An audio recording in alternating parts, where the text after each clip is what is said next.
Hey, this is Chris with Big Sexy Outdoors. And whether you're cutting up your favorite vegetables for your favorite herbivores, or slicing some onions for some good old-fashioned sandwiches, and in fact, these knives are so easy to use, you won't even have to ask her to make you a sandwich. Okay? You can use the slicer, cutting up your favorite meats.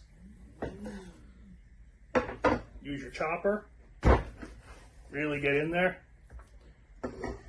All of these are brought to you by Matthew Blade Works, and he has this special Christmas set on sale. Use the BSO for getting $50 off. Thanks again. Hey guys, it's Big Sexy with Big Sexy Outdoors. If you guys are looking for your bucks to be big and sexy like me, I recommend you go out and get yourself some Big Sexy by Domain. This product is filled with radish, turnips, and kale, and other vegetation to keep the deer coming back all season long. Go out to your local Tractor Supply and purchase some today. Big Sexy by Domain.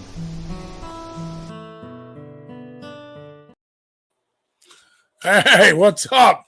So we are now live. Guys, I love this. I just put my TV in full screen and hit that full screen button, and me and Lowell's heads are about this big right now. It's pretty cool. So anybody that hasn't joined us before, Lowell from LT Outdoors has joined us once before, and we enjoyed having him. His presence is just awesome. He loves what he does. I sent him a message. I seen he's doing a lot of beaver trapping and muskrats right now, and I said, hey, man, I'd love to hear more about it. So he has joined us today. So guys, say hello to Lowell from LT Outdoors. So Lowell. Hey, everybody. What we'll do is I'm going to let you kind of go in and first thing we'll do is we'll pull up a picture. Let's pull up a picture here. I know Chris has pictures sitting back there. I don't care what picture. Let's show some of your beaver trapping. Okay. And oh, I love that. That's a good picture. Look at that smile on Lowell's face. So let's start off with that. Let's start off with this picture. And Lowell, tell us about all your beaver trapping because you are doing a phenomenal job by your photos. I have a blast. I'm gonna tell you the beaver market. The beaver market hasn't really been up all that great for the past couple of years, and it finally went up some to where, especially where I feel good enough to get out and really hit it hard. But I love trapping beavers. It's my favorite thing. Being on the water altogether is the best as it is, but getting out there and being able to learn these beavers, everything about a beaver is cool. I mean, it's a big bodied animal, so they're fun to catch as it is. But, you know, if you're out there fishing those rivers and marshes, you've seen the beavers, you've seen them slap their tails. I mean, you can learn so much from these beavers, and I've been on them hard. I'm getting a lot of calls this time of year because this is when they do the most damage. If you are having damage right now, I'm going to explain why. It's because right now they are stocking up with their winter food sources. That way, when it freezes over, they've got all their food up under the ice that they can keep feeding on. So right now, they're going to be cutting down as many trees as they can to stock up for winter. And this is when I get the most calls. And I don't mind it at all because I sure love trapping them. And they're a lot of fun. And they're good eating, too, I should say. They're better than any other meat I've had. So really? So around here, you don't hear many people say to eat beaver. So I think that's pretty awesome all by itself. So I'm looking at your picture. I'm going to go right to your picture. I see 4 beaver and 5 muskrat. Is that 5? Yeah, that day I got 5 muskrat and 4 beaver. The muskrats, actually, I pulled some off the hangers just to have here close by to show, but they're finished drying now. This is what they look like. When they're all done and ready to be sold, this is what the muskrats should look like. That's after you've scraped all the fat and all the meat off and you hang them on the stretchers. And you just let them dry. I hang mine in the house. It's a really redneck household, so I don't care.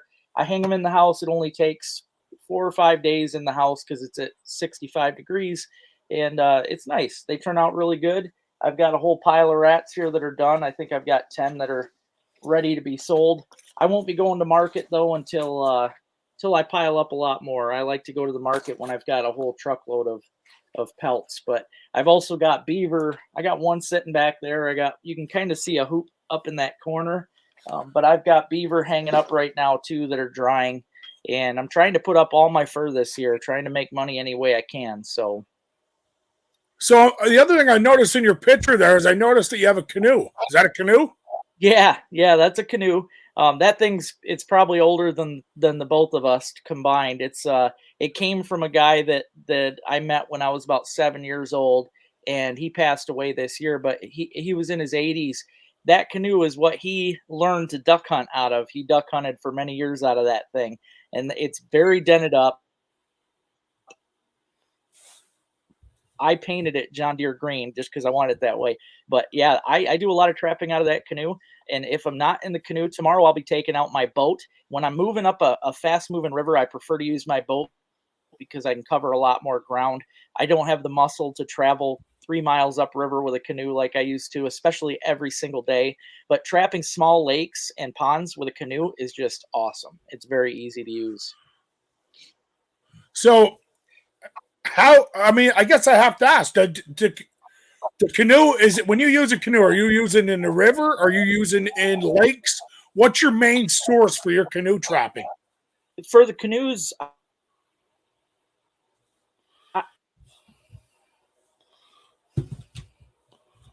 Lowell's breaking up. it's harder to trap out of a kayak because you can't carry so much with you.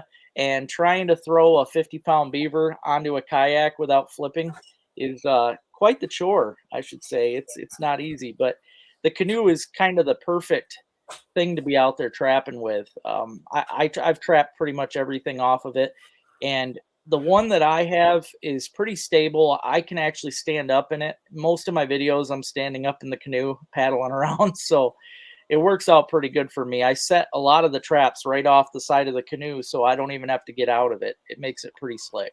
So that was a question I had. One question was, do you have to stand up and get out of the canoe, or if you're going to do it in it? So you just answered that one for me. Here's a dumb question, because I know me, I'm very unstable, I guess you would call it, when I stand up in a canoe. Have you ever flipped it out there trapping? I did last year for the first time, and it was on video, so it was pretty bad. I was standing up, and I knew there was a log coming. I knew I was getting close to shore, but I thought I was just going to nudge it. Well, the nudge turned into a whole lot more than that. As soon as I hit it, I just basically Supermaned off the dang canoe into the river, and I had to swim back to shore and grab the canoe, and I did manage to get it. But yeah, I did last year, and that made me a little more nervous. But now I know if I feel like I'm going to bump something, I definitely won't be standing at that point. So it's a lesson learned. Yeah. What, did you lose anything? Nope. Luckily, it was during a trap check day, and I was right. During trap checks, I usually have all my traps already out. It takes me about 2 days to get 100+ traps out there, and after that 2 days, I'm pretty much just taking a empty boat or an empty canoe. So at that time, I was actually checking my first couple traps when I flipped it. So there was nothing in the canoe except for me and the GoPro on my chest. So. Well, thank God for that, because stuff is expensive. Oh God, yeah. Beaver traps alone are $20 a piece. So, well, yeah. Honestly, you answered another question. I was just asking how many traps you usually put in your water run. So you just said somewhere around 100. That's a lot of, dude. That's a lot of traps. Oh yeah. And tomorrow is actually going to be my big trap day. I'm going on the river tomorrow, and the boat is loaded with traps right now. It's probably heavier than it should be. I'm running 40 dog-proof traps for coons tomorrow. I've got 25 beaver traps in the boat, and I think I got 30 muskrat traps in there right now. And I'm going to try and get all those out tomorrow, and then the next day I'll be loading the boat up again. And when I go to check traps, I'm going to be putting more traps out as I check. And then after I get those all done, all set, then I kind of run the trap line for 3-4 days till it slows down, and then I have to start rotating, moving traps to new locations while I'm out there. But it's quite the process. Chris, did you have a question? I seen you popped up. Well, I just wanted to ask if you could give people one piece of advice about when they're starting this beaver hunting. What would you give them? For beavers or? Yeah, in general with the trapping. Yeah. For the trapping and stuff in general, my biggest tip, I think, I see a lot of guys that go all out and they think they want to start with something like coyotes or fox. They just think they're going to rush into it. My biggest advice is kind of like fishing. We start with bluegill or bass, right? Most of us. Trapping's the same way. If you want to get into it, start with raccoons or muskrats. Those are like basically the bluegills of the trapping world. And you get started with those. The traps that you set are very easy to use for both species. They're affordable. So it's not like getting into coyotes and beavers where you got to get expensive traps. But you can go out and get those little dog-proof traps, and you can set them around your yard by apple trees, and that's the best way to get started. Or even live traps. When I was a little kid, I started everything with a Have a Heart live trap in my yard, and I just had fun every day after school waiting to see what I had in my trap. So that's how I started, was with a live trap, and kind of worked my way up. 110 conibears are the best thing for muskrats. So load up on those, because you just put them in the muskrat runs or in front of their houses, and it's money. You catch them every time. So, but that's my advice. That was a really good question, Chris. No, it really was, because that's a good. I mean, I've never trapped period, but I've never trapped a beaver. So I got some questions on this, because I think it's awesome. And beavers look huge. So if I was trapping beavers, what am I looking for? What's the main thing I'm looking for when I start trapping beavers? Okay, beavers, muskrats, and what works out good with this is trapping muskrats and trapping beavers is the same darn thing, but with bigger traps, because they're both using underwater entrances. They both leave the same marks on the bottom. So it's kind of, once you learn how to trap a muskrat, you can most definitely trap beavers. What you look for, though, obvious things like beaver dams or a beaver lodge where they've got their sticks all piled up. Those are easy places to find and easy places to set. Other places, if you're going along a stream, a river, or a lake, and you see a whole bunch of fresh chewed up trees and tree limbs and stuff, that's a sign that you got beaver right there, especially if it's all fresh and bright white. You know the beavers are in that area and they're close by. Other than that, I try to find the entrance holes, which if you see some of my videos, you'll notice I like to point them out.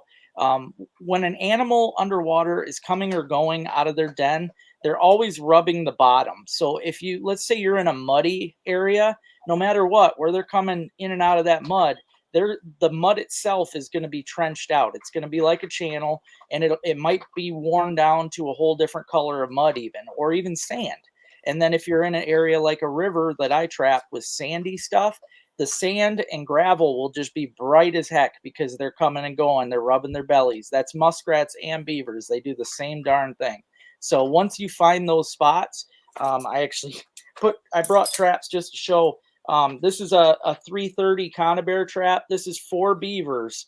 Now this right here, when this is set, all I would do is put this right in front of one of those entrance holes or a channel, a beaver channel.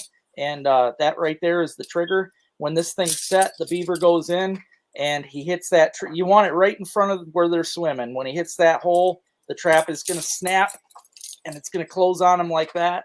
And it's really fast, really dangerous. I highly recommend that you learn how to use small conibears before you go to these, because this guy right here could break your arm in just one snap. They're really, they even scare me, and I've set hundreds of these. But this right here is a 330 Bridger conibear trap, and this is made for beavers. This is probably my favorite trap on the market for catching beavers. Now, do you need a special tool to set that? Yeah. I was watching videos. You had me intrigued, so I watched a couple videos. It looked like they use a special tool to. Yeah, there is a setting tool, and last year I wasn't using one at all. And it's funny because my subscribers kept getting after me because they'd see how I can do it because I've got strong hands. But I'm telling you, man, when you do it enough, it hurts. It hurts bad, and you can slip and really mess your hand up. But last year, my subscribers kept getting bugged by it, and they ended up, somebody sent me a pair of setters, but all they are is like a pair of tongs that they're steel, and you pinch those big arms. Well, I'll grab a muskrat one because it's easier to show you. But basically, think of this as the beaver trap that I just showed you. The beaver trap has 2 of these arms on it.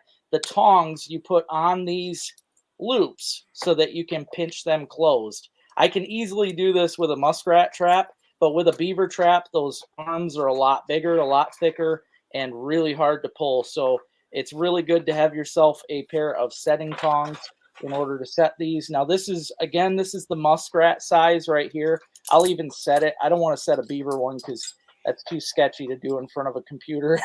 But this is when a muskrat trap is set. This is exactly how the beaver one would look too if I set this. But same thing, muskrat comes in and he hits that. He comes in and hits that trigger right there. Boom, you've caught him. I mean, they don't last very long when that trap hits them. It usually puts them out pretty fast. So conibears, in my opinion, are the way to go. They're very humane, very quick. And I've been using these since I was 14. This was the first trap. This might even be one of my first traps because I have the same trap since I was a kid. But when I was a kid, my uncle bought these for me, these 110 conibears, and that's what I've been using since. They work like a charm. So for muskrats, if you're looking to get into trapping, I highly recommend getting yourself a dozen of these 110s even and start walking the creeks, looking for little muskrat den holes and stuff. Plop this guy right in front of you. Make sure you stake him down good, though, because when I was a kid, I thought I would be, I didn't think muskrats were strong. So when I staked it down, all I did was put a stick through the hole to stake it. And as I walked away, I heard splashing. I turned around. I had caught a muskrat the second that I set it, and he had thrashed the stick out and started floating down the river. So I had to jump in the river. I was only 14. I had to jump in the river to go get that rat. But it was well worth it. My dad was shocked when I come home the very first day of trapping with a muskrat in my hand. So, but Dude, that's awesome. these are the way to go for sure. So, okay, so beaver, you're looking for a house and runs, and muskrat, you're looking for runs and holes in the bank as well. But muskrats, do they make a house as well, or do they just live under the bank? Nope, most of them will live under a bank as long as it's a high enough bank. They need some height in order to burrow under because they make themselves a cavity. So basically, if the bank is right down low to the water, there ain't gonna be any muskrats in it. But they do make houses that look identical to a beaver lodge, and it's called a push-up. And what the push-up is, it's a nice dome, just like a beaver lodge, but it's made out of cattails. Because cattails are muskrats' main food source. It's also what they use to make their houses. So you'll see these nice domes made of cattails, and if you ever see that, that is a muskrat house. And those are very good places to set. It's a guarantee you're going to catch rats around a muskrat house. I even did a couple food bed sets in my last video showing how you could catch rats off of a muskrat house. It's very easy. So I only put 2 of those feed bed sets in last time, and I got 2 for 2 the very first night. So it's a very good set. Yeah. So you just basically look for them cattails and set up and they're going to come eat them babies. Oh yeah. Yep. What's cool is I showed in the video at the bottom of their houses, you'll always see where they kind of play on them. They like to climb on top of their house and they'll slide down almost like an otter. So you'll see little kind of mudslides and where the grass is packed down on their huts. Now, when you find that kind of thing, you could put a 110 right at the very bottom of it in the water so that when they slide, they go right into that and boom, they're caught. Or I like to put a foothold. Yeah, those are the push-ups right there. I like to put a little foothold like a number 1 coil spring or maybe a jump trap. And I like to set that right on the very bottom of their muskrat run where they're sliding. And they're going to get in it every time. They might even get in it when they're trying to get onto the hut to begin with. And usually when I do that, I put a little bit of scent down just to kind of draw them and make them want to go in there as it is. But it's a guaranteed catch every time you do that. Now, you use scent with every water trap you put in? Not really. Like the beaver sets, no scent at all, unless I'm doing, I do make castor mound sets, which a castor mound is something that a beaver makes that's their way to mark their territory. They will actually make a mound of mud up on the bank And it's once you see your first one, you'll be amazed because they're everywhere. It's one of those things when you see it, you'll notice them. But they make a castor mound on the bank. They actually carry the mud up there with their front paws, and they walk on their back feet. You got to watch videos on YouTube to believe it. It's amazing how they can walk on their back feet. But they carry the mud, they drop it on the bank, and then they turn around and it looks like they're pooping on it, but they're not. They have what's called a vent, and they have something in their body called castor, and they actually will leave some of that castor on their mud pile, and that's their way to tell everybody, hey, this is my area, stay out. So I can make those myself. I will make, just like you would a fake rub or scrape, I'll make my own fake castor mounds, and when I do that, I mean, the beaver's going to show up. He's going to smell that beaver castor that I put on there, and he's going to be pretty dang mad because that's a beaver castor mound right there. And he's going to be pretty mad that somebody else is in his territory. So no matter what, he's going to walk up there. They usually try to squish the mound down with their feet, and then they will make their own mound on top of where that was. So if you make a mound, it's a guarantee that any beaver there is going to come up to at least inspect it. So those are for sure ways to catch beavers. But the only way you can do that though is if you've got you need big footholds for that. They're actually wolf traps. I ain't gonna lie, they are a wolf trap. They're called the MB750, and that is what I use for my footholds for beaver because they have very big feet. Beavers have big feet, so I use the MB750s.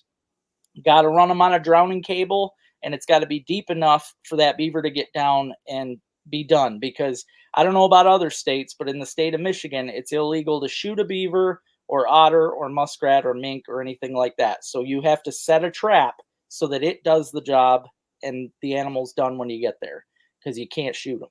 So, yep.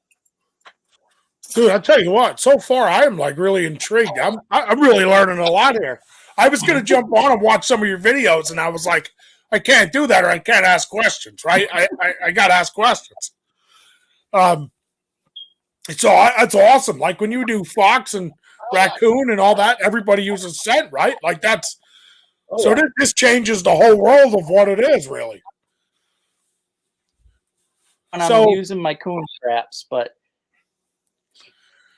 so now I got to ask, what's your favorite to trap in? Still water or moving water?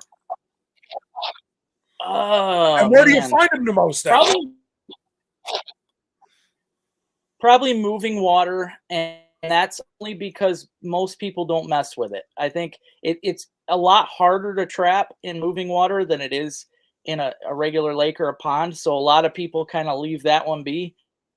And so far, I've been on my own in the big river. So for several years, I'm always out there on my own. And I like that because they're just basically my animals to mess with down through there. So no competition is always a good thing. All right. So that you like it better just because there's no competition, not because it's easier or a better way to trap. Yeah. Yep. I mean, every place is a little different too. I mean, if you're going to trap marshes, for instance, are deadly for muskrats.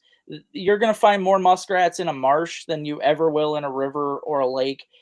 They love marshes. Like I said, they need cattails. So a marsh is just that's their home of marshes. So if you go to a marsh, you're going to find more of those push-ups ever find in a lake.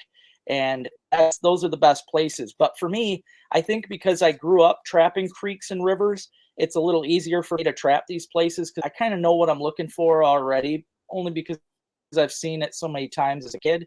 It is harder for, just a marsh trapper to come out of the river and actually know where those muskrats are coming and going, because it doesn't stick out like it does in a marsh. It's like I said, you only notice a little different in the coloration on the bottom instead of being in a mucky marsh where you can see an actual tunnel in the mud where they're coming and going. So I do think it's a lot easier if you're going to get into it and want to start trapping, right, just to get into it, to be new with it.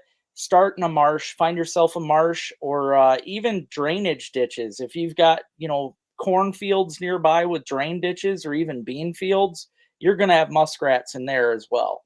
And those are good places to find muskrat runs. If you go down and look at that ditch and you see where there's, tunnels going through the weeds and stuff in the ditch, you can almost guarantee those are muskrats swimming through there. They always have their own little, basically a road. Oh, this is all new to me. I've never done any kind of trapping. I've gone with to see trap sets, and check them out. I do like that part. It's probably one of my favorite parts. But I've never done any kind of water trapping. So getting you on here is not only educational for everybody else, but it is for me as well. Yeah, I like getting, I really like talking about trapping because to me it's a dying breed. I've had a lot of guys come to me lately on my channel that are just older. I mean, much, much older guys, and they reach out and say, hey, it's great to see younger guys getting out and doing this. And that's because there really isn't that many people nowadays that do it. So I'm kind of my best to keep that tradition alive, because there is still a fur market. And if it wasn't for people like me out there still doing it, that fur market might fall, and that'd be the end of trapping as we know it. It's hard to keep going with all the laws they throw into place and people trying to cancel us as it is. So, we need people to get out and actually trap to keep it going. Biggest beaver or muskrat you've ever caught? My biggest beaver was last year. That was 58 pounds. The other day I caught one that was 53. Yeah. I caught over a dozen last year that were over 50 pounds. Dude, that's a big beaver. They get big. The biggest one, though, the world record beaver was actually caught in Hayward, Wisconsin, and it was 110 pounds, I believe. 110-pound beaver. I got to look that up. Yeah. I can't imagine, but it was in Hayward, Wisconsin. Wow. But that so when you say you're 100, now you're telling me about. Oh, sorry, you cut out a minute. Sorry about that. You cut out a minute. Go ahead, bud. Sorry. Oh, I thought I was breaking up on you. I'm sorry about that. Yeah, you did. It just went blank for a minute, and I was like, "Uh-oh!" I started talking and realized that you didn't stop. So I apologize about that. So okay. You said 100 traps out. My question in this whole thing is, like 100 traps, is that one river run? Or is that like you're setting up this river and then driving 10 miles to the next river? What's your average run? And 100 traps is honestly, that would only be about, because I'm running the entire beginning stretch of the AuSable River from the mouth of Lake Huron up until the very first dam. And it's a very long stretch. So when I run 100 traps, I'm only doing half of that for about a week and a half, maybe 2 weeks. And then I start pulling the traps and moving them down. And then I'll work the other half of the river for another couple weeks. So I try to run that entire stretch. This year, I think I'm going to trap right up till freeze up. And if that's the case, I'm going to run a whole nother new stretch of river because the AuSable goes for 100-something miles. I mean, it's huge. So I'll probably start traveling a whole nother stretch of river, which to me, the idea of it is exciting because I like seeing new muskrat holes and beaver dens. And I just get excited seeing all that new stuff. So it's so you run 100 traps in one section. That's a lot. Oh, yeah. It is, but like for coons, I taught this last year.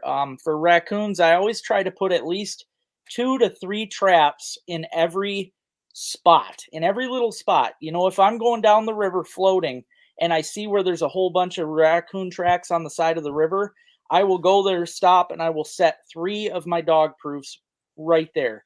And the reason for that, it's called gang setting. Raccoons are a species that like to travel in groups. So when you are setting, for coons, you want to have as many traps out. You don't want to go overboard, but to me, 3 is like perfect.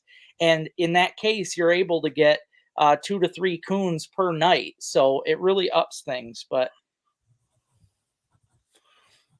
oh, that's cool, Bob. That's really cool, man. Yeah, I'm glad that you do that too, because it's a dying, tradition, and it's great to get kids into that. So that's really cool. But yeah, I try my best. When I'm trapping the coons, I put 2 to 3 out. And if you watch my videos from last year, you will see that I catch most of the time. I will go and I'll have 2 or 3 coons in that spot every day. It's a double or a triple. And there's so many good spots down that river that I can put 2 or 3. I've got 40 dog proofs. I will run out of them quicker than I can imagine because there's so many good places to put them. Now those dog proofs, you use them just for your coons? Is that your standard coon? That's what they're made for. The reason they're called dog proofs, and the reason they're actually made for coons is they are a cylinder type trap. The coon has to reach into the hole down in the cylinder and pull the lever to set the trap off. Obviously, the only animals that can do that have to be good with their hands, which coons are. They're very good with their hands, so they can reach in there and pull a lever. Now, if a dog were to put their hands in that trap, they're just going to push in there and push in there. They're not going to set the trap off. You can push on that trigger all you want. It ain't going off. You have to actually physically lift the trigger. And the only things that do that usually are coons. Possums, I found, have done it.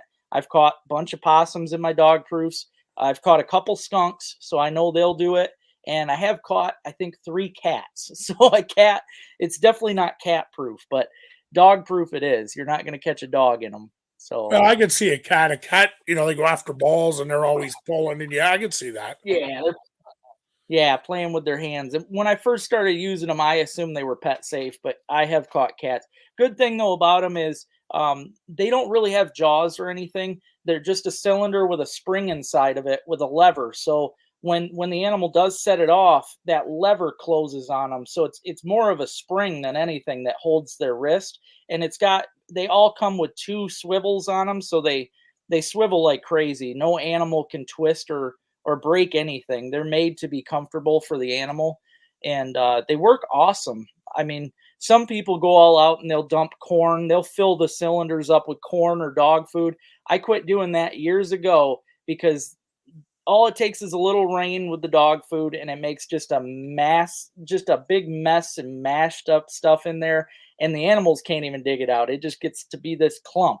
And the corn, it's too easy for a coon to actually dig that corn out of there. It really is. So I use sardines anymore. That's all I use in those dog proofs because I can tear the sardines up, let them fall in that cylinder under the trigger, and then I'll only put 2 sardines in each tube. And the coon, no matter what, is going to try to get the rest of that sardine out of there. So he's constantly ripping on that trigger, and it's very seldom you miss any. I mean, those things work really, really good. So all your trapping, is that all river? So I need to, I know so many guys who go up through and they do all their trapping, walking through, edges of wood lines, field edges. You're telling me all your trapping's done from the river. Is that coyotes, fox too? Coyotes and fox, I don't. I like to trap the bottomlands and the hardwoods and stuff for my coyotes and fox. I haven't trapped them hard in, I don't know, it's been about 5 years since I trapped them really hard, mostly because of fur prices and time. There's so much time that goes into checking those traps. You might go a whole week before the coyote decides to put his foot in the right spot. So it's a lot more time consuming, and it's harder for me to get content out for that. Whereas if I'm trapping they just call it water trapping, but if I'm water trapping, I can seriously pump out videos every couple days. I'll probably be putting out 3 a week here really soon because I will have so many videos. It's just going to be unreal. And my subscriber count's been going crazy. I've been getting so many new trappers, which is wonderful. I love getting the trapping community on there, but yeah, that's all I'm trapping is water at this point. All these beavers and the otter, that's an otter on the far right. I just limited out on otter. I got 3. We're only allowed 3 in Michigan. So, yeah, that's an otter. It's a big otter too. But so hold on, yeah, you're only allowed 3 otters. So trapping. you use the same traps? What's that? So you can trap otter. Do you use the same traps? I do. And what's funny is I try not to target them. And this is why. Otters will share a lodge with a beaver. They will go inside of a beaver lodge with the beaver in there, and they don't care. Muskrats do the same thing. They will all three commute inside of a beaver lodge. I've seen some pretty cool videos on Discovery Channel of the underwater stuff with those lodges, and it's crazy how many animals will live in there with the beavers. Otters are a big one. They go inside those beaver lodges all the time. They're friendly with the beavers. So basically, if you've got a trap in front of a beaver lodge and an otter comes by, you're pretty sure you're going to get one. You know, even though I don't want to catch them, I really like otters. I think they're cool. The prices are not worth it. I don't want to kill something for that. And, you know, it's just an accidental thing, really. Like I said, I caught all three of them, and they were just accidents. I didn't want to catch them, but sometimes it just happens. So you said you limited out on them. So my question is, if you're doing all this beaver trapping and you limited out an otter, what happens if an otter swims in? That's now if I catch an otter, I have to take it right to the DNR check-in station or a local conservation officer. They will take the animal, and I don't know what they do with it after that. I think they use it for studies or something like that. But just the idea in the back of my mind of wasting an animal like that, I don't like it. So I try to do what I can to stay away from otter areas, which a lot of times you will know when otter's around because they leave their scat everywhere. They will have communal toilet areas. And if you see scat that's nothing but fish scales, that's an otter. Guaranteed every time. They leave scat with big piles of fish scales. And if you see that near your beaver traps and you're out of otter tags, either pull those traps or set them off or move them upriver because, yeah, the otter's around and you don't want to catch them. I'm going to try my best not to get any more. I hope I don't, but you never know. Trapping seasons. No, it's an accidental thing. You can't really stop it.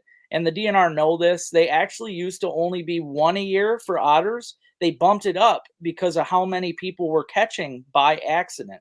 And it's crazy because the population's actually really good. There are a ton of otters. So I don't know why it wasn't more to begin with, but we were only allowed one. So many people were catching accidentals, taking them to the DNR. A lot of them probably get wasted. So the DNR is like, whoa, we gotta bump this up. So they bumped it up to 3. I think it was 2 years ago. So yeah, last year I got 2. And this is the first year I've ever gotten 3. So we're looking at this picture, right? Let's stay on the river because everything you're doing seems to be on the river. So when you're out trapping, you're carrying your gun, I'm assuming, with you as well. Yeah, that's why you see those geese. I wasn't on the river with this. It was a beaver job I was doing up north. It was an hour north of here on a little private lake. There was 9 beavers on this little lake. I'd never seen that many beaver lodges in one lake. It was crazy, but these people hated geese. And just so happened, I always have my 12 gauge with me this time of year. It's duck season. I always got it. And I asked the lady the one day I pulled in and there were geese in the pond. And I said, hey, there's geese out there. You want them gone? Heck yeah, you go get them. So. Oh, we lost him. Give him a second. I lost Chris too. No voice. No, I'm here. Yeah, I'm here. Oh, I was just saying, I seen your mouth move, but no sound. That's how I like my women. What? So Lowell must be having service issues. But, dude, tell me those aren't huge beavers he's got. There he is. Sorry about that. I lost you. No, you're good. We were laughing. I said, Lowell's having service issues, and then your face popped up in a different box.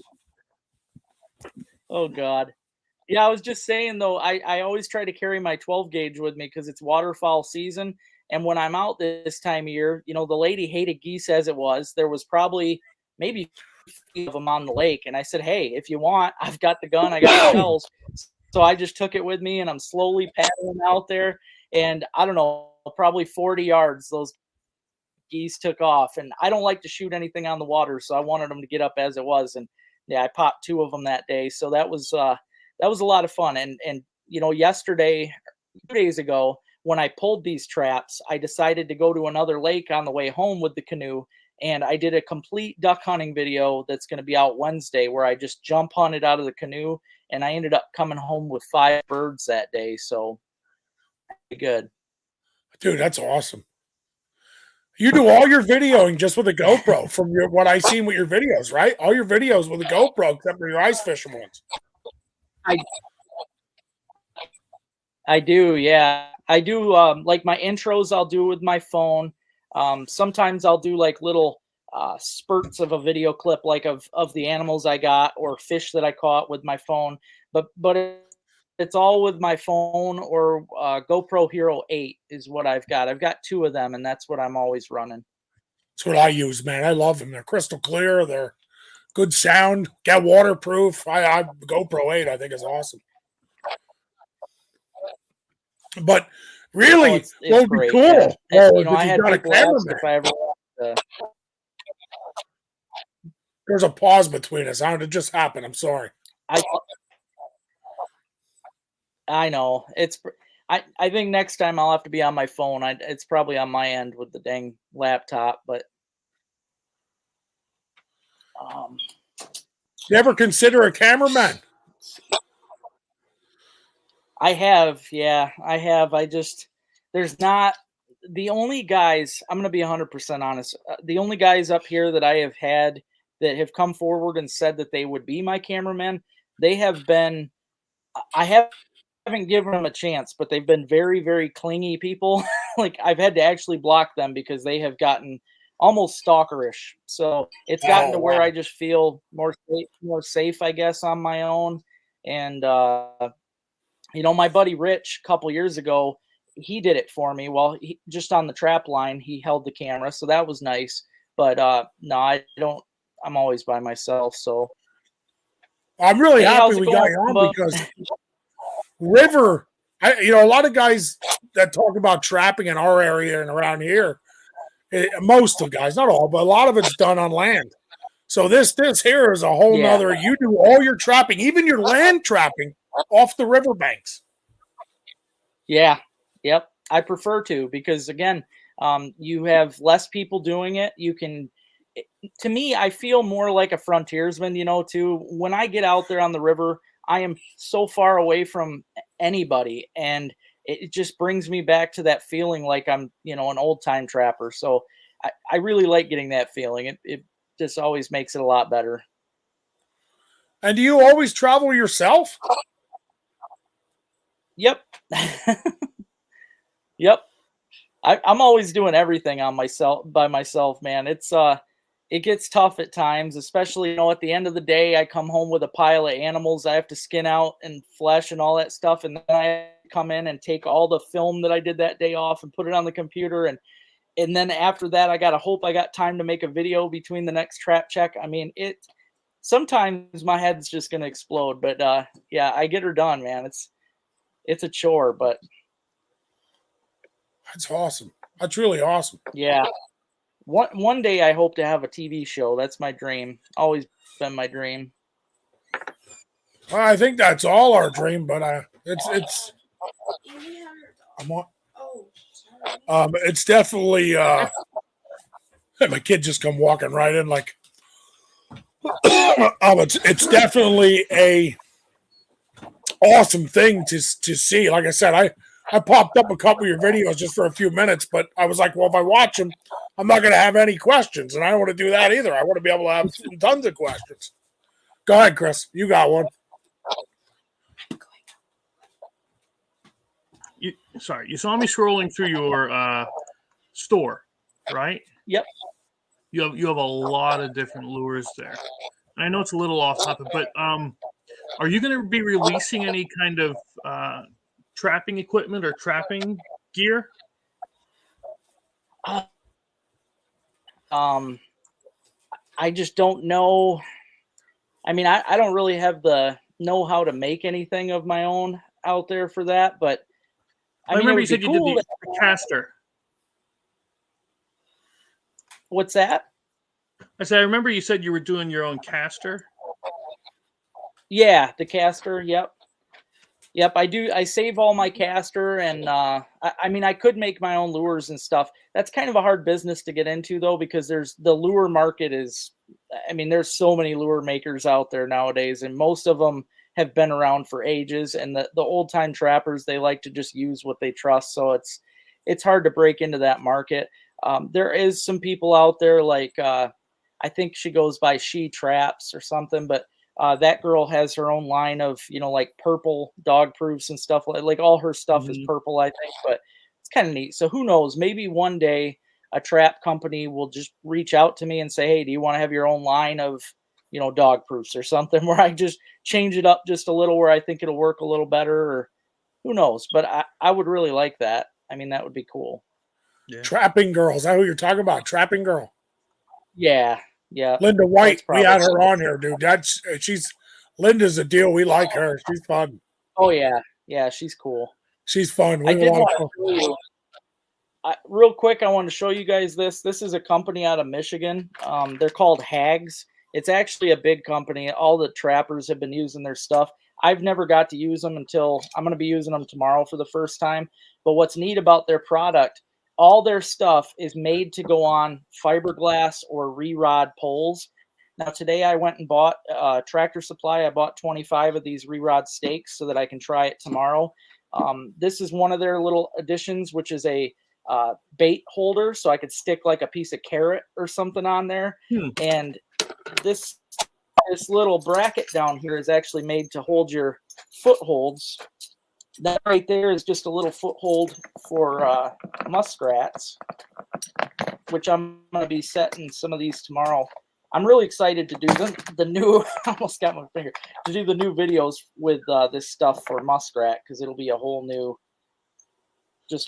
thing for me to do. But what's neat about these brackets, they're made to just hold your trap upward. Wrong hole there. Just like this.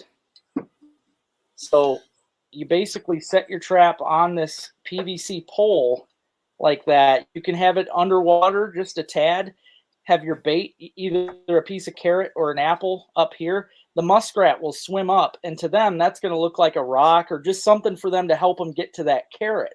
So they're going to step on that no matter what to get to that little food. And it's the perfect setup for a food bed set, or I mean, you could use this anywhere, even under the ice. This would be a killer set. So I'm really excited. So you just drive that in low. You just drive that in with a hammer then? Well, it's usually, a lot of times it's soft ground. Even the marshes are really muddy and soft. And in the river, it's all sand. So I can push this down quite a ways with my hand. And muskrats, you don't really have to wire down too bad, because they're not gonna break, especially the PVC. They're not gonna break this, so it's gonna work good. I also put one of their brackets on these muskrat traps, and this is also going to be a new thing that I'm trying tomorrow. When trapping muskrats, I use wooden stakes. You'll see in my videos I've got wooden stakes that I use to hold my traps down. But now I'm going to be trying these new Hags clips, which will get rid of the need to carry around a bunch of wood, because now I can throw these Hags clips on a piece of PVC just like this. I put this one upside down. Put it on a piece of PVC though. Slide it down, and you can any depth like that. So basically, I can put this right in front of a muskrat hole. It's completely, it can't tip it all over. It just makes it a lot easier, especially when you're trapping deep water muskrats. Sometimes I can't get down there with my waders and stuff, but if I have a 6-foot piece of PVC, I can put this baby on there and I can push her right down in front of that muskrat hole. So this is going to open up. It's going to make a whole new ball game, really. I'm excited to use clip. Where'd you get that clip, Lowell? Where'd you get that clip there? That's another. The clip is also Hags. Okay, that's it. So that's just a different clip. The clip is also Hags. It is, yeah. This is all stuff from Hags that they sent me. They sent it to me last year, and I wasn't able to use them because I didn't have the fiberglass rods. And today I decided, heck with it, I'm going to go out and find some. So I drove around and bought them. And I even have one. I don't have a big enough rod in here to show you, but I have these beaver traps rigged up with them. These are going to go on half-inch fiberglass rods. And again, I can use the beaver traps, get them down deep. I don't have to use wood no more. Fiberglass doesn't break very easy. So this whole thing's going to open up a whole new ball game. It's going to be a lot of fun. Plus, when you buy the fiberglass stakes, they already come with a little point on them anyway. So it makes it nice to just stick in the ground. So I got to ask this just for anybody that's watching and wants to learn this part of it. What do fiberglass rods cost you? The fiberglass rods, I got them on sale today actually at Tractor Supply for $1.99, and these are 4 foot long fiberglass rods. Normal price for them I think was only $2.20. So no matter what, they're not very much. They're going to last you a very long time. You know, your wooden stakes, they're going to rot. You'll get 3 years probably out of your wooden stakes. These things here, I'd be shocked if it didn't last the rest of my life, to be honest. That's what's great about fiberglass and using re-rod and stuff. But also fiberglass is so light. I can carry a big bundle of these in the boat, whereas usually I'm carrying a huge bundle of big old pieces of wood and re-rod, and it's just going to change things up every which way. And I really like it. And the half-inch, I couldn't find half-inch at Tractor Supply. That one's tougher to find. But they sell it at F&T Trapping Place, and they also have it. Hags.com sells their own fiberglass rods on there, so you can order all that from them. But the half-inch is definitely harder, and it comes in 8-foot sections, which is nice for the real deep beaver. So that Hags, you can find them online? Yep. Hags has their own website. It's funny, you can type Hags in on Google and it goes through, but they're actually called J3 Outdoors is the name of their website. And it's just j3outdoors.com. So how expensive are your brackets? The brackets aren't much. They're like, I think it was $12 for a whole thing of these. Oh, wow. Okay. And you get 12, you get a dozen of them. So you figure for a dozen 110 conibears, if I want to rig these things up to go on my 110s for muskrats, it's only going to cost me like $12, I think. So basically $1 a piece for your traps. Yeah, there it really shows them. There's a good you can picture see where there how you're playing. Isn't that neat? I mean, that's really there's neat. Nothing out like that. Yeah, these guys really thought out of the box. That is their own thing. You know, they came up with this. There's nothing out there like it. So it's a new invention. They're doing great. So yeah, I'm honored. You know, when they sent me this stuff to try last year, I was so excited, and I just never got those fiberglass rods to use them, but I can't wait. Tomorrow I'm going to be setting them. I'm going to have new videos this season with that stuff to be able to show people how they work. And I know it's going to up my game. I'm going to catch probably twice the fur with this stuff. So it's going to be a lot of fun. Dude, that's cool. Especially that they can think out of the box. Like seeing that trap set up, I was like, wow, that's really neat. They didn't even, like, they just put the trap right in the top of the water. Yep. That's it. Yeah, you can put it at any depth, but that one was probably made for coon. You just had it barely under the top of the water, or even muskrat. Really, you'd only want it there because, again, the muskrat would swim up. They're going to be like, oh, look at this. There's a rock I can get on to get that carrot. Boom, they're caught. You know, it's outstanding. It really is. Yeah, that's really cool. That's definitely thinking out of the box. I like that a lot. Them guys really came up with a cool idea. When you make that video, make sure you send me that clip. I would love to watch that and see that in action. Love to see how that turned out. I'm very intrigued by I'll be setting them tomorrow. I'm gonna. Oh, it's the best, man. I'm telling you. Once you get into it, it's a huge addiction. Every day is like Christmas. That ain't no joke. You go out, you never know what you're gonna catch. So it's always this excitement. You know, on the water line, I could get mink, I could get otter, I could get beaver, muskrat, coon, possum, skunk. out in the woods, sure, I could get fox, coyote, red fox, gray fox, coyote, badger. You just never know out in the woods either. Coons, skunks, all that stuff. But I really love the water line. It's something about being on the water as a fisherman. I think I just love it in general. And being able to see all the stuff, you can learn a lot of things by being on the water that you won't learn, out in the woods, really. So that makes sense. Makes perfect sense. So we're just about at an hour, honestly, and like I would have thought we were only 20 minutes in. But I gotta ask this before we end up closing and going. What is your favorite animal to trap? Is it beaver and muskrat? I would say it would actually be close between raccoon and muskrat, but because again, they're like the bluegill of the trapping thing, but I would say muskrat probably because I can put, not only are they fast for me to skin out and flesh and dry, but I can catch a lot of them in one day. My best day was 40. I caught 40 muskrats in one day. That video's on here. That was 2 years ago. So that day was just phenomenal. And I can't do that with a lot of other animals. So muskrats are my jam. What's the most coons you caught in a day? I think last year was my record and it was 16 last year in a day. But that's not, this year I'm going to go more out. I didn't have that many dog proofs last year. This year I have an extra, 30 dog proofs. So I'm going to be putting a lot out this year. And I'm putting out a lot of footholds for them too. I'm really considering. Well, I'm trying to get 100 coons in a week. That is my goal. From the day that I set the traps, I want to catch 100 coons in a week. So that's a lot of coons. That is my goal. It is. Yeah, that's a whole lot of work that I really don't want to even think about, but it's a goal that I set and I think it'd be fun and it'll make for some really good content.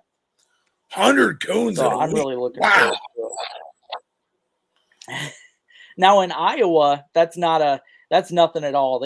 I know guys in Iowa that'll get 400 coons in 2 days, or 500. Iowa is like the coon capital of the U.S. Oh yeah.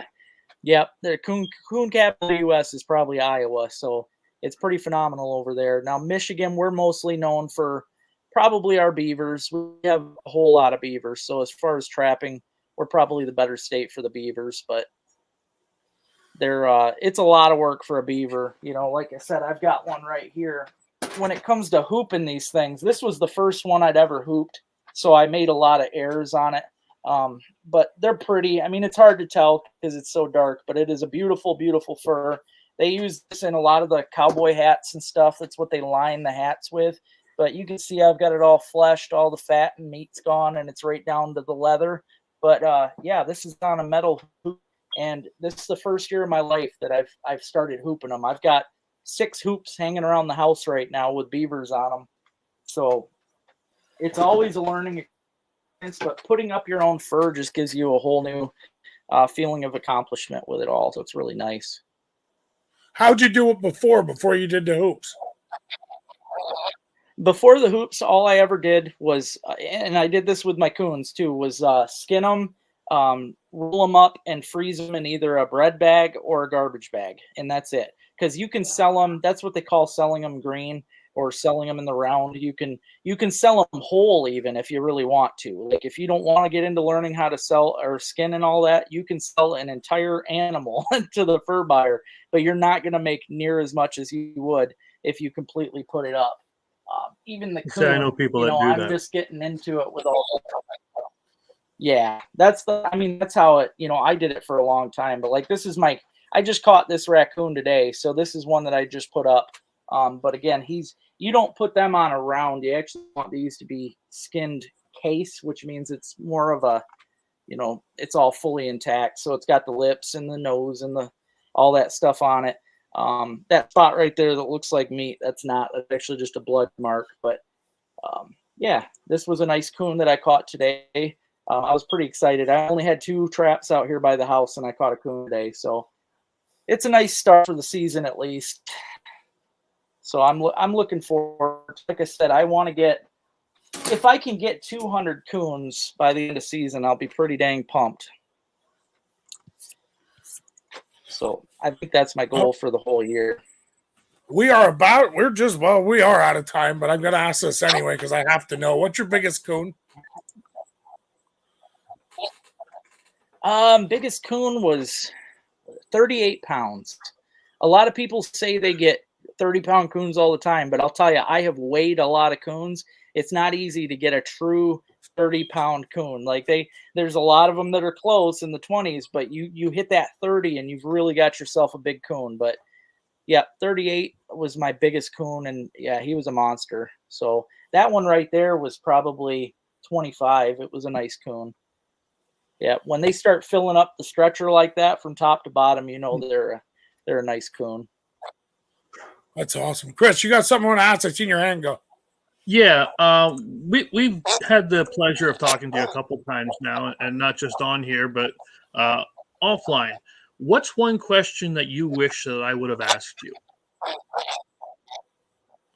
Oof. One question I wish you would have asked. Oh, nothing like putting a guy in the spot. Sorry. No, get back on here. That was a good question. Oh man, I mean, you guys could have asked about the accidentals, because as a trapper, we always end up catching weird things too in our traps that are not meant to be in there. I think my favorite accidental that I caught was an owl, and it was totally fine. I actually made it on the Alpena News with it. It was a barred owl, and he was in my one of my weasel boxes, which was very weird. He had his talon caught in just a rat trap, just a normal, snap rat trap. He had his talon right there, so it didn't do nothing. It was just on his talon. But it was the weirdest experience because I'd never been that close to an owl, especially in the wild. When I walked up to him, he started snapping at me because they click. They start clicking their beak to kind of warn you off. And I didn't know that. And when he was doing that, I reached down, I got him out of the trap, and he didn't move. I'm like, well, hopefully you're okay. There was no blood or nothing. I picked him up, and I managed, I was driving a little Mazda hatchback at the time. I put him in the car, and I drove him home only about 2 miles so that Mom could hold him. Mom got to hold this owl, and we let him go in the. It was just a really cool experience. We got good photos with him, and he was totally fine. But as a trapper, it's one of them things you just never know is going to happen. Some people accidentally catch bears. You might have a coyote set out there and accidentally catch a bear. You just don't know what's going to step in your trap. Have you ever caught a bear? That's part of the. No, I've never even seen a bear. All the times I've been out, I've never seen a bear. So. Wow. Yep. I seen a video where owls came down and got caught in traps because they thought, I don't know what they thought it was, but I seen a few videos of guys that caught owls that come down and hit the foot trap and it grabbed them. Yeah, probably see in Michigan, we can't have any meat or anything near the trap. It has to be, if we do use bait, it has to be covered by like leaves and stuff. So I could see maybe if somebody, didn't abide by that, or maybe in another state it didn't matter and they threw some meat near their trap, then the owl would come down for the meat. I could see that happening. And I think that's why they have that rule in Michigan, is to stop that kind of stuff from happening. Because even eagles, I mean, there's always that chance that you're going to catch an eagle. And I would hate that. I mean, I've caught a little bit of everything in my life. Even caught a blue heron. I was only about 18 years old. And that was, I'll tell you what, you put your arm around a blue heron, like just to hug him and try to get the trap off. That's a scary experience. Their beak, it's a lot bigger than it looks in your face. And all I could think of is, don't get my eye, buddy. But he was fine too. I mean, you get good enough with the trap. If you do get an accidental, it's not hard to just pop those things open and just let the animal take off. So now, do you? I know it's time to go, but I'm always full of questions. Do you? You ever catch a bobcat and have to release it, or a badger or something that ain't in season and have to release it? No, I've caught badgers, and they're always in season when I have caught them. But I've never caught a bobcat. Our bobcat trapping season, though, until last year was only 10 days. So that's kind of tough when you figure your first day you got to go out and set the traps, and then you only got 9 days to catch a cat. It sucked. But now they just bumped it up to a month, so I might have a chance to catch my first cat this year. But the only things that I've caught that I've released that have been kind of sketchy was porcupines, and I've got some pretty cool videos of porkies. A lot of people kill them anyway. I like porcupines, but I have a video where I released one from a hold, and as soon as his leg was out, he swung that tail at me and just barely missed my arm. I was like, man. But I followed him afterwards. He was waddling in the grass. I showed everybody that he was fine, and it worked out good. Dude, that's awesome. Oh, well, we are at 1 hour and 5 minutes, and we try to stay at 45, so we have definitely got caught up in conversation, which doesn't bother me. I don't mind being on. The viewers seem to die off after 45 minutes. I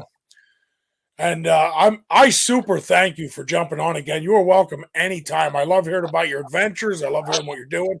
I think tonight you really changed the trapping for what I'm used to hearing about, which is, are your normal guys maybe set a muskrat trap here or there.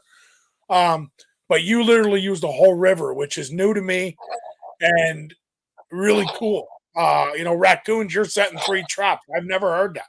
So that's definitely something that I think is really educational in what we've covered tonight. And I think it's awesome. Well, if you get a chance, watch those coon trap videos from last year. I think you'll like them because I get a lot of doubles and triples, and it was just it was a lot of fun. Yeah, I definitely am. Like I said, I was trying not to watch too much. I watch a bunch of your ice fishing videos because I think they're neat. I like how you use your camera down underneath the water. I think that's awesome. So I've been watching a bunch of your ice fishing videos. I'm going to try and do that a lot more this year. What did that? I know we're on here, and you have to tell me why we're on here. But what did that camera cost you? That's hard. It couldn't be cheap. Dude, that was like $1,500. Wow. I'm actually looking to sell it because the thing is so big that it takes up so much camera juice or battery juice because it's got all this high def and all this other crap that I really don't need. It burns through batteries like nothing. I bought a lithium. It roasts right through that. I use a deep cycle. I carry an entire deep cycle marine out. That's how I can only run it in the winter, and it'll kill that battery in the 8 hours. So wow. Yeah, I'd really like to downgrade and get like something, just a smaller camera. You ever think of just dropping a GoPro and a string? Yeah, I've thought about it before. Of course, then I can't see things as they're happening. I'd have to watch it afterwards, but I'm sure I could still get some cool stuff on the GoPro too. We, I don't know if you ever seen that video we did where we tossed it off a bridge and reeled it through the water. With all the trout, I did. That looked awesome. I did. Oh, that was cool. That was so cool. Oh, you didn't realize how cool it was till you brought it home and started downloading footage. But listen, man, I'm going to say thank you. To figure a way to run mine up into a beaver lodge. Ooh, now that would be cool. How would you get it into the beaver lodge? Yeah, just in the summer, swim under a beaver lodge. I don't know. They only have a tunnel going up in, so I think if I used one of those extended stakes with it and just dove underneath and shoved it up in there, I could at least hold my breath long enough to get some kind of footage of them in their house. Wouldn't they attack you? I've never been attacked by a beaver, and I've had them come out. I've got videos of them from last year where I'm standing in the water in front of their house in their hole. They come through. I had one bump me in the leg, and even though I'm there to bother them, they don't seem to attack me. So they're docile. Wonder if you could put something like that on a plumbing snake and feed it up. That would probably work because then it could bend and stuff. That would probably be the way to go. And they're longer. Yeah, that would probably work out pretty good. I would love to see that video. So when you finally get that figured out, you make sure you let me know. Definitely. Oh yeah, definitely. I will That for would be sure. cool. Yeah, that would definitely be cool. I would definitely like to see that video. I would. But it was a I ain't gonna lie to you. pleasure I'd being be on a here. little nervous. Oh yeah, I mean, especially because snapping turtles go in those dens too. So I'm always worried I'm gonna get nipped by one while I'm underwater. Yeah, I'd be a little nervous about reaching my hands up in somewhere I can't see, knowing there's stuff living in there. I do it on I- a daily basis though, trapping too, because I have to reach a lot of times if I don't know if the muskrat hole is being used, I will reach up to make sure it's a full cavity. So I literally shove my whole arm inside these holes daily, and I've never been bit, but I mean, I'm asking for it. Now, do you have gloves on when you do that? Nope. I'm usually barehanded. Yeah, sooner or later, I think one might get you. One might at least nip you. Yeah. Probably one of these days. Yeah, I mean, I get it. I understand it. It's still nature and it's still wild, you know? It's what gives me my rush, though. I try to, I enjoy every bit of it. That's how I can't imagine life without that rush. That's my adrenaline. It's awesome. I'm so glad you enjoy it. I'm glad you get to come on and talk to us about it then too, because I love that. I love hearing from you. I love hearing from all our guests. Get to come on and hear because everybody sees things different, has a different perspective, has a different opinion, has a different way. And it's always great to get somebody on and hear their ways and their stuff. And our goal through this, today with river trapping, I'm going to call it river trapping, is people see that you do it a whole different way. I've never heard of somebody just using nothing but a river. I've heard them set small water lines but I mean, you're literally doing everything from the river. So I think that's awesome.